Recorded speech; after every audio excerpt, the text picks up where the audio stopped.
చాలా రోజుల తర్వాత వచ్చారు, ఎలా అనిపించినాయి డైలాగ్స్ కానీ? అంత యాద అనిపించింది చెప్పండి.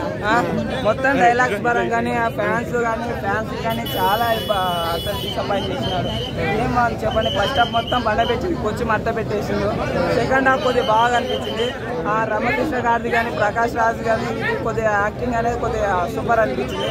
అసలుకి ఇంత మర్త పెడతాడని నేను ఎక్స్పెక్ట్ చేయలేదు. అంటే కుస్తీ మర్త పెడతా సాంగ్ ఎలా అనిపించింది? ఆ సాంగ్ అయితే కొద్దిగా నార్మల్, అంత హెవీ కాకుండా కొద్దిగా ఎంజాయ్, ఎందుకంటే ఆ సాంగ్ వల్లనే కొద్దిగా అయిపోయింది సినిమాకి. కానీ ఇంత మంచి ప్రమోషన్ చేసి ఇంతో చేసి ఎందుకు ఇట్లా త్రివిక్రమ్ చేసిన నాకు అత్తారింటికి దారేది వాళ్ళ వైకుంఠపురం అదే తీసుకొచ్చి దీన్ని రిమేక్ చేసినాడేమో అనిపిస్తుంది అసలుకి.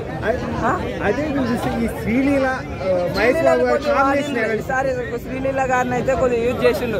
ఎప్పుడు వచ్చిపో మెరుపుతీ అంతట ఉండేది, ఇప్పుడైతే వాడిను. ఫస్ట్ హాఫ్ మాత్రం ఇలాగుంటది, అసలుకి కొద్దిగా బోర్ అనిపిస్తుంది. పండబెట్టింది అసలుకి మొత్తం సైన్ గురించే తిరుగుతుంది ఫస్ట్ హాఫ్. సెకండ్ హాఫ్ మాత్రం కొద్దిగా బాగుంది. కొద్దిగా దాస్ గురించి కానీ ఆ రౌడీ ఇలాగాకి రమకృష్ణ యాక్షన్ కొన్ని ఉండేవి అనమాట. ఆ సీన్స్ అనేది ట్విస్టులు అనేవి కొన్ని వస్తుంది. ఆ ప్రకాష్ కర్త కర్మ క్రియ మొత్తం అన్నీ తల్లి ప్రేమ గొప్పది అంటారు కదా, దాని గురించి లాస్ట్ మెసేజ్ ఉంటే లాస్ట్ రమకృష్ణ మ్యాచ్ టాప్కి అప్పుడు పంచవాళ్ళు ఉంటుంది, అది మాత్రం సూపర్.